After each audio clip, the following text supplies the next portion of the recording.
She only wanted a quiet morning, a cup of coffee, and a few minutes of peace. But instead, what should have been ordinary turned into humiliation.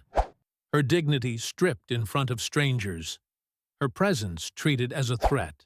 She left that cafe in silence, but the wound stayed with her, deeper than anyone inside could have imagined.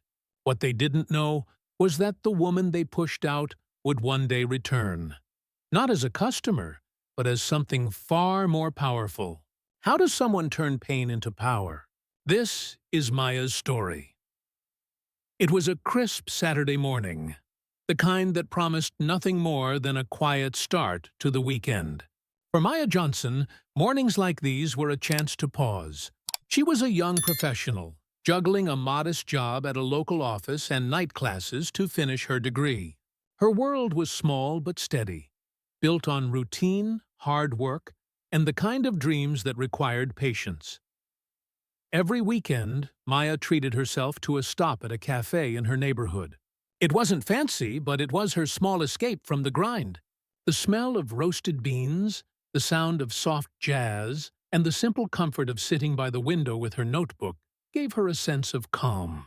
It was the kind of ritual that grounded her, reminding her that she was building toward something bigger, even if the world didn't always notice. Maya wasn't wealthy. She wasn't famous. She was just a young black woman navigating a city that often looked past people like her.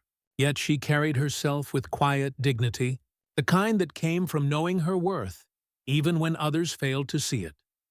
And on that particular morning, as she walked into the cafe with the usual sparkle of anticipation, she couldn't have imagined that this ordinary ritual was about to be shattered.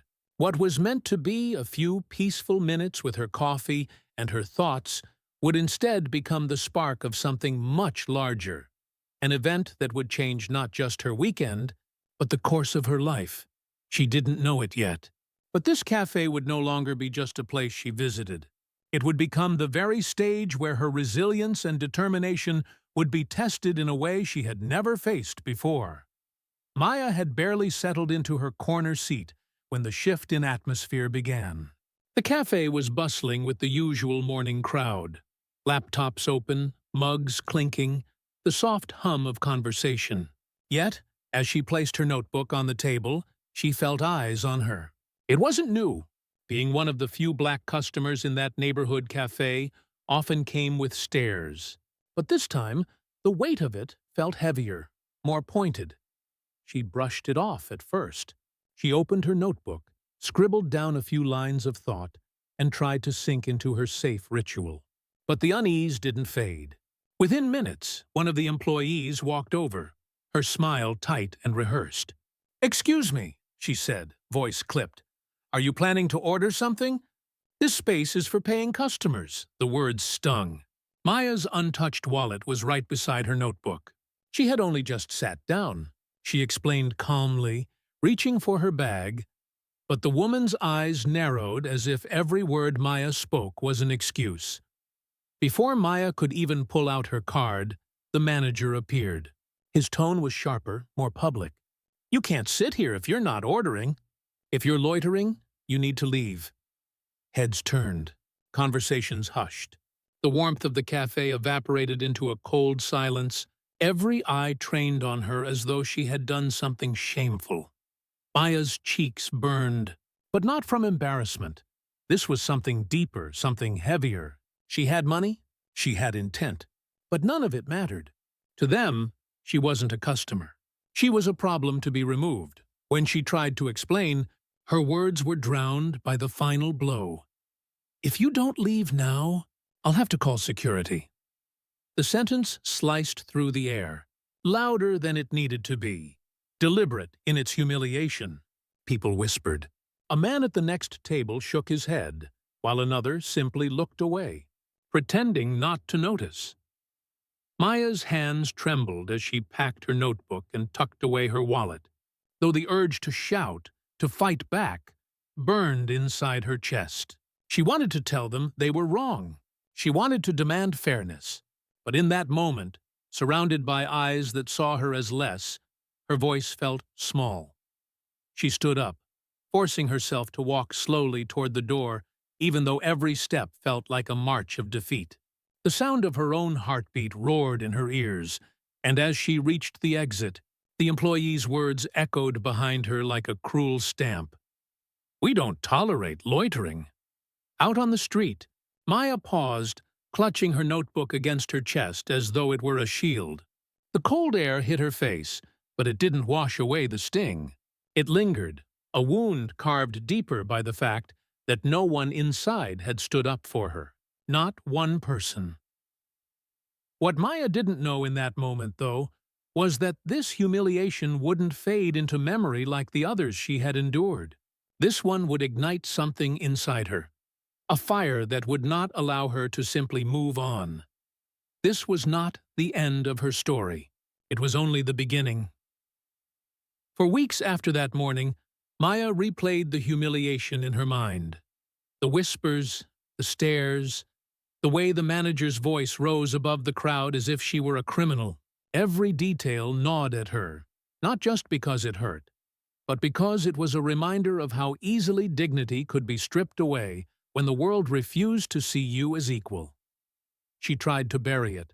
She went back to her routine, her classes, her work. But each time she passed that cafe, the wound reopened. The smell of coffee that once comforted her now carried bitterness. It wasn't just about a cup of coffee anymore. It was about the message she had been given. You don't belong here. And then came the breaking point. A friend sent her a video, a shaky clip filmed on a phone.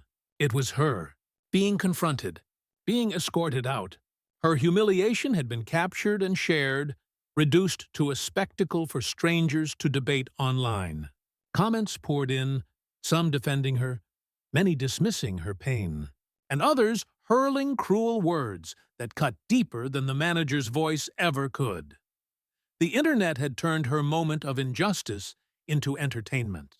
For Maya, it was no longer just about shame. It was about survival. She realized she had two choices: let this moment define her as a victim, or reclaim it as the spark that would transform her life. And so, she made a decision. She would not avoid that cafe any longer. She would not let them control the narrative of her story. Instead, she would find a way to turn the very place of her humiliation into a symbol of her strength. What began as a wound was about to become her weapon. A year later, the cafe stood exactly as it always had. The same brick walls, the same polished tables, the same quiet hum of morning traffic outside. But this time, when Maya walked through the door, she wasn't carrying a notebook. She carried ownership papers. The humiliation that had once driven her out now became the very reason she had returned.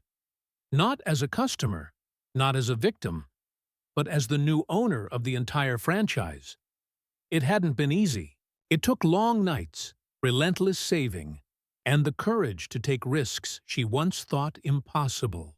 Every setback along the way reminded her of that day, of how quickly she had been dismissed, how loudly the world had told her she didn't belong.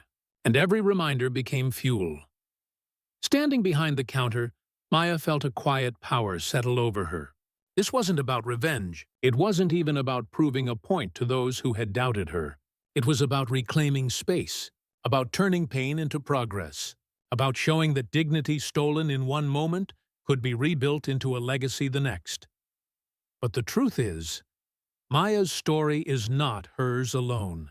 It echoes in countless lives, in every black man and woman who has been told, "You don't belong here," whether in a cafe, a workplace, or a classroom.